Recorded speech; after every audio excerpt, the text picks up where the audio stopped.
नमस्कार प्यारे साथियों। आज मैं हिंदी व्याख्याता कविता सिवरान आपके अपने YouTube चैनल केवी की कलम पर आपका हार्दिक स्वागत करती हूँ, अभिनंदन करती हूँ।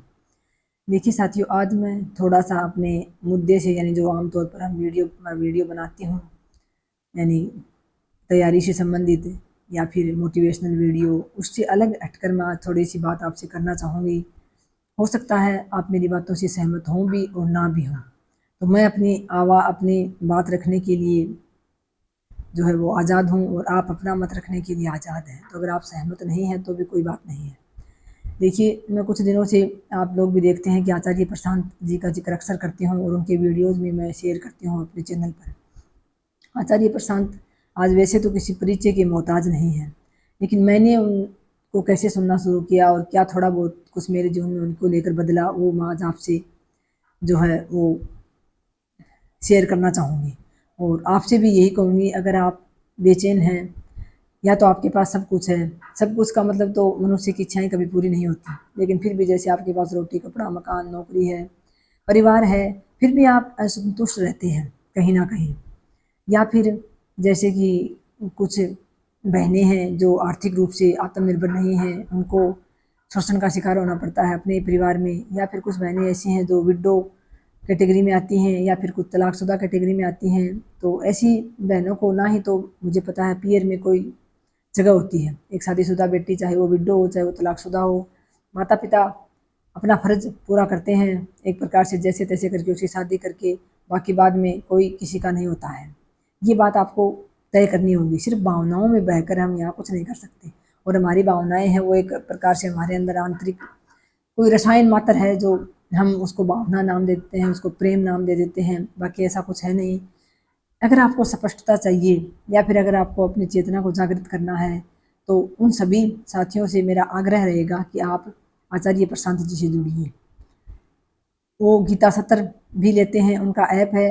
अगर उनसे नहीं जुड़ सकते आप अभी, गीता सत्रों में जैसे फीस लगती है, वहाँ नहीं जुड़ सकते तो आप यूट्यूब पर उनके वीडियो कंटिन्यू सुनिए, क्योंकि उनके वीडियो हर जो भी समसामयिक घटना होती है उस पर भी आते हैं। और जो हमारे पुराने वेद शास्त्र जो भी हैं पुराने, उनके ऊपर उन्होंने बहुत सारी वीडियो श्रृंखला जारी की है, तो आप उनको सुनिए। और मुख्य रूप से हम आचार्य प्रशांत को एक आध्यात्मिक सामाजिक जागरण की सशक्त आवाज़ कह सकते हैं। और वेदांत की प्रखर मसाल, अंधविश्वास व आंतरिक दुर्बलताओं के विरुद्ध मुखर योद्धा के रूप में हमारे सामने वो प्रकट होते हैं।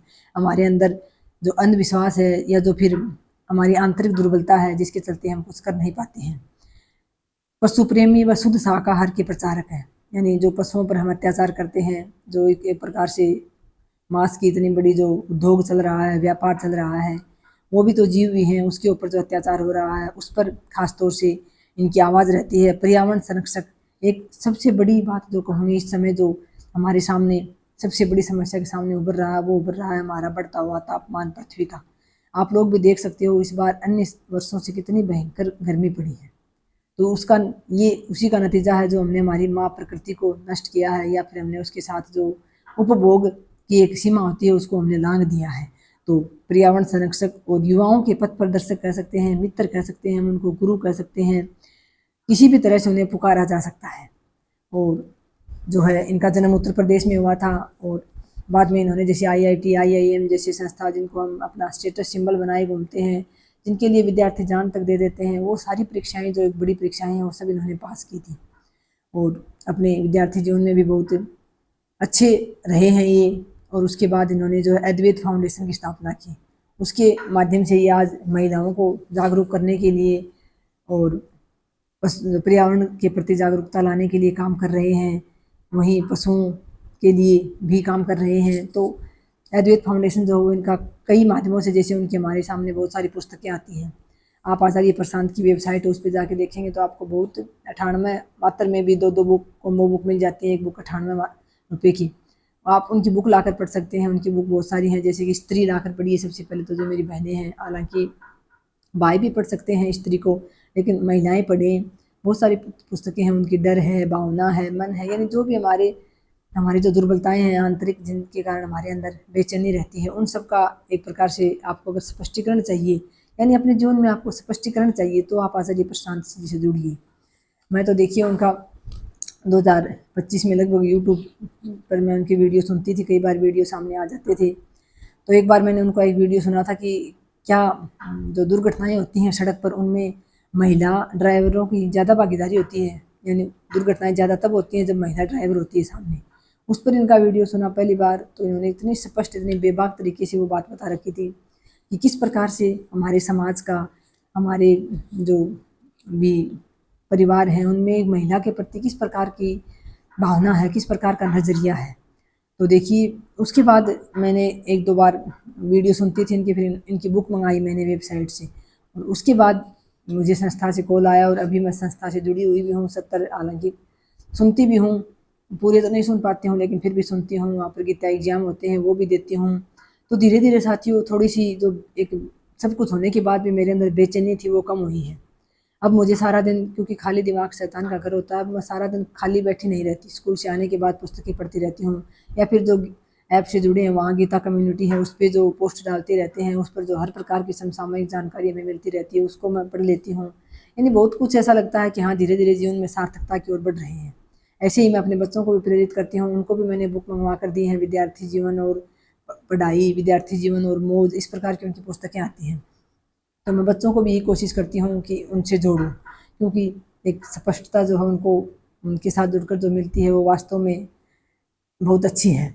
तो और वो ख़ास तौर से जो हमारी परंपराएं हैं, जो रूढ़ियाँ हैं, उनके ऊपर जो है वो कटाक्ष करते हैं। जैसे कि हम अगर मानकर चलें तो किसी ज़माने में हमारी जैसे वेद हैं, उपनिषद हैं, जो हमारे धार्मिक ग्रंथ हैं, उनका धीरे धीरे समय के साथ जो भी पाखंडी थे उन्होंने उनका वो कर दिया, मतलब गलत उपयोग में लाना शुरू कर दिया। जो भी श्लोक वगैरह थे उनका गलत उपयोग में लेने लग गए वो लोग। तो आजकल जो एक धारणा हम लोग देखते हैं समाज में कि महिला के प्रति एक धारणा बनी हुई है, या फिर जैसे महिला हो या पुरुष उनके लिए जैसे धारणा है कि जन्म के साथ ही उनकी पढ़ाई होनी है, फिर 20-25 साल 20 साल के होते होते लड़की की शादी कर देनी है, और उसके बाद बच्चे, उसके बाद परिवार। एक महिला को हमेशा परिवार का कहना मानना है, उसको इस प्रकार से नहीं बाहर नहीं जाना, या फिर ऐसे नहीं घूमना, वैसे नहीं करना, मतलब बहुत सारी पाबंदियाँ हैं। और जैसे कि मैं अक्सर घूंघट प्रथा पर बोलती हूँ, तो जैसे घूंघट प्रथा लाद रखी है, ऐसे ही बहुत सारी ऐसी मान्यताएं हैं, बहुत सारे ऐसे जो भी रीति रिवाज हैं उनको हम ढोते चले जा रहे हैं, जबकि समय के साथ ये आवश्यक नहीं है कि हम उन्हीं परंपराओं को जो पिछले 100-200 सालों से, सदियों से चले आ रहे हैं।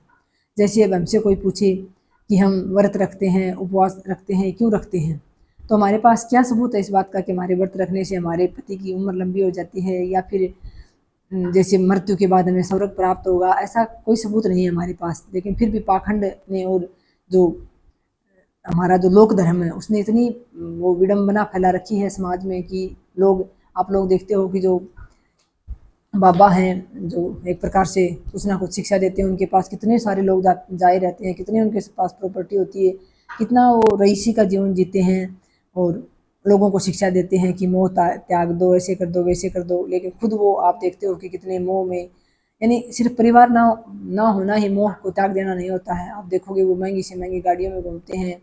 यानी आप एक बार, जब भी हम कोई काम करते हैं तो साथियों हम ऊपरी तौर पर ये मान लेते हैं कि हाँ ये अच्छा है, कर लेते हैं हम, लेकिन हम उसकी दूरदृष्टि से नहीं देखते, हम उसको दीर्घकालीन जो नतीजे होते हैं उसको लेकर नहीं देखते। अब आप लोग, अगर हम छोटी सी बात से शुरुआत करें तो जैसे कि हम लोग पहले कोई बर्थडे वगैरह नहीं होता था, कोई शादी की सालगिरह वगैरह, और आजकल हम देखते हैं कितना सारा हम अपव्यय कर देते हैं और कितना सारा हम पर्यावरण में प्रदूषण फैला देते हैं। जैसे शादी के नाम पर एक महिला और पुरुष को बांध दिया जाता है, जबकि ऐसी कोई ज़रूरत नहीं है। अगर किसी को महसूस ना हो तो शादी करना कोई, ऐसा तो लिखा नहीं है कहीं वेद शास्त्रों में भी कि शादी करना एक लड़की के लिए अति आवश्यक ही है, लेकिन हमारे समाज में ऐसा माना जाता है कि लड़की को शादी करनी ही पड़ेगी, भले ही वो कैसी भी हो, उसकी इच्छा हो ना हो, लेकिन उसको माता पिता लड़की के जन्म के साथ ही उसकी शादी की तैयारी करनी शुरू कर देते हैं।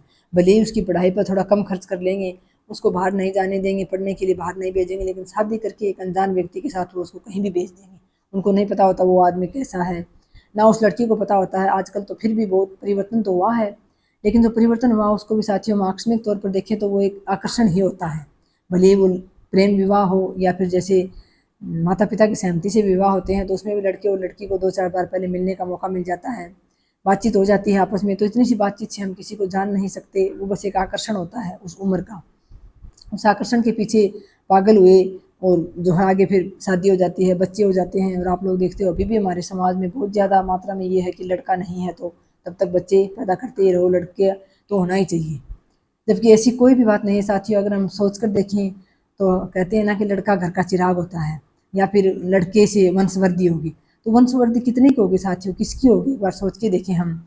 जैसे कि हम किसी के लड़का है तो उसके आगे चलकर उसकी वंशवृद्धि हो जाए, तो उसका लड़का है वो अपने माता पिता को याद रखेगा, फिर उससे अगला जो है वो अपने दादा दादी को याद रख लेगा। उससे ज़्यादा तीसरी पीढ़ी का तो शायद हमें भी नहीं पता कि हमारे परदादा परदादी कौन थे। बाई चांस किसी को परदादा परदादी का पता हो तो उससे अगली पीढ़ी का हमें भी नहीं पता। तो वंश किसका चल रहा है साथियों? अगर एक बार सोच के देखें तो कौन सा वंश? जब तक हम यहाँ हैं तब तक हम मोह में फंसे रहते हैं, अपने जो एक प्रकार से जो हमारी चेतना है उसको जगाते नहीं हैं, और हम वही कर्म कांड में गोरख धंधों में फंसे रहते हैं, और हमें निश्चित रूप से कुछ भी नहीं पता होता है। तो इस प्रकार से जो एक स्पष्टता मिलती है आचार्य जी से जुड़ के कि हमें इस प्रकार के फंदों में नहीं फंसना है। जैसे कि एक महिला के लिए बचपन से तय कर दिया जाता है कि उसको बाल बढ़ाने हैं, थोड़ी सी बड़ी हुई नहीं कि उसके कान बिंदवा दो, उसके नाक बिंदवा दो, उसके बाल बढ़ने ही चाहिए। तो साथियों आप एक बार सोच के देखें तो बाल बढ़ाने में कौन सी ऐसी वो महारत हासिल हो जाती है, या फिर कौन सी ऐसी किसी चीज़ की सिद्धि हो रही है कि बाल बढ़ाए बिना वो नहीं होगी। एक महिला का शरीर है तो जाहिर सी बात है उसकी शादी होगी तो बच्चे भी उसके बाद पैदा होंगे ही, अगर वो चाहेगी तो फिर बाल छोटे या बड़े होने में उसमें कौन सी जो है वो सही बात है, आप ये बताइए। सोच के देखिए एक बार। तो आप, मैं ये नहीं कहती कि आप ना मानिए पुरानी बातों को, लेकिन जैसे जो बहनें अभी शादीशुदा हैं 20-25 साल की जो तैयारी कर रही हैं, सिलेक्शन नहीं हो पा रहा, वो मेरी बहनें बहुत ज़्यादा डिप्रेशन में जा रही हैं कि घर वाले उन पर शादी का दबाव बना रहे हैं, जबकि वो शादी करना नहीं चाहती या फिर आत्मनिर्भर बनना चाहती हैं। तो इस प्रकार की बहनें जो आचार्य जी से ज़रूर जुड़ें, अपने घर वालों को मनाएं। आप इतनी पढ़ी लिखी हैं तो अगर घर वालों को बोझ लग रही है तो कुछ काम करें, कहीं भी थोड़ा बहुत कोई काम करें, अपने लिए खुद का खर्चा निकालें और फिर तैयारी करें। बाकी आपको पता है साथियों, सारा का सारा जो एक प्रकार का जो रिश्ता है, जो सारा का सारा समाज या संसार कहें, वो मोह पर निर्धारित है, जिसको हम प्रेम का नाम दे देते हैं। बाकी प्रेम बहुत ऊंची चीज़ होती है साथियों, और हम लोग अभी तक देह भाव में सीमित है। हमारा प्रेम सिर्फ देह तक सीमित है, चाहे वो पति पत्नी हो, चाहे वो अगर माँ बेटा या माँ बेटी भी हैं, तो वो मोह है, ममता है उसकी, उसको प्रेम नहीं कह सकती। क्योंकि जिस प्रकार से माता पिता खुद अंधेरे में जी रहे होते हैं, ऐसे ही अपने बच्चों को भी वो अंधेरे में जीने के लिए किसी एक चीज़ के पीछे लगा देते हैं, या फिर उस पर दबाव डालते हैं, तुझे इसकी तैयारी करनी है, तुझे ये करना है। अपने सपने माता पिता बच्चों पर थोप देते हैं, जबकि ये नहीं जानना चाहते कि बच्चा खुद क्या करना चाहता है। तो इस प्रकार अपने जीवन में थोड़ी सी स्पष्टता लाने के लिए और आने वाले समय में साथियों, जिस चीज़ की सबसे ज़्यादा ज़रूरत मुझे महसूस होती है वो आचार्य जी ही हैं। क्योंकि जिस प्रकार से जीवन में उपभोग बढ़ रहा है, जैसे हम विकराल समस्याओं का सामना कर रहे हैं, हमारी पृथ्वी का जो तापमान बढ़ रहा है, उस सब पर अंकुश तभी लगेगा जब हमें एक मनुष्य को आत्मज्ञान होगा। जब वो खुद जागृत होगा, उसकी चेतना जागृत होगी, वो सही या गलत का फैसला कर पाएगा। तो हो सकता है ये वीडियो आपको अच्छा लगे, ना भी लगे, लेकिन फिर भी मैं यही कहना चाहूँगी, जो चीज़ मैंने सीखी है, जो मेरी समझ में आई है थोड़ी बहुत, वही मैं बता रही हूँ। कोई ऐसा विधान नहीं है कहीं कि लड़की को शादी करनी ही करनी है, या फिर शादी के बाद उसको बच्चे करने ही करने हैं। अगर आपकी इच्छा नहीं है तो आप आराम से अपना जीवन यापन कर सकती हैं। हालाँकि माता पिता आपका जो भार है, आपका जो खर्चा है वो पूरी उम्र नहीं चला सकते, ना ही फिर भाई भाभी आपको पाल सकते हैं। लेकिन खुद जो है वो अपना भार उठाना सीखिए, खुद अपने लिए कमाना सीखिए। आप पढ़ी लिखी हैं तो कोई भी काम करके अपना खर्चा खुद उठाइए, और किसी भी समाज के दबाव में ऐसी किसी प्रथा या परंपरा का पालन ना करें जो आपको ठीक ना लगती हो। मैं तो अंत में यही कहना चाहूँगी। जैसे बहुत सारे, एक महिला के लिए जैसे गहने पहनना सब कुछ निर्धारित कर दिया जाता है, लेकिन किसी से पूछे हम कि क्यों क्यों पहन रखे हैं, क्यों ज़रूरी है, तो यही पता नहीं, पीछे का कारण किसी को नहीं पता, बस चलते आ रहे हैं समाज में, पीछे से तो चलते आ रहे हैं। उसके पीछे कोई लॉजिक तो होगा साथियों, कोई कारण बस कभी की शुरुआत हुई होगी किसी चीज़ की, लेकिन आज तक हम उसको क्यों ढोते आ रहे हैं। तो वर्तमान समय के साथ थोड़ा अपने अंदर बदलाव लाके और यूट्यूब पर आचार्य जी को सुनना ज़रूर शुरू करें, और उनकी पुस्तकें लाकर पढ़ें। जहाँ तक संभव होगा आपको, कोई ये मैं गारंटी के साथ कह सकती हूँ कि आपको नुकसान कुछ भी नहीं होगा। मैं ये नहीं कह रही कि आप अंधानुकरण कीजिए, आप सुनना शुरू कीजिए, फिर आप खुद फैसला लीजिए। अगर आपको सही लगे तो आप सुनिए। बस मुझे तो सही लगा, जो थोड़ा बहुत मेरी समझ में आया वो मैंने आप लोगों के साथ, आप मेरी यूट्यूब फैमिली हैं तो मैंने आप लोगों के साथ शेयर कर दिया है। बाकी आप खुद समझदार हैं, खुद अपना फैसला लीजिए, और पर एक बार सुन के ज़रूर देखिए। बस इतना सा निवेदन है। बहुत बहुत धन्यवाद। जय हिंद, जय भारत।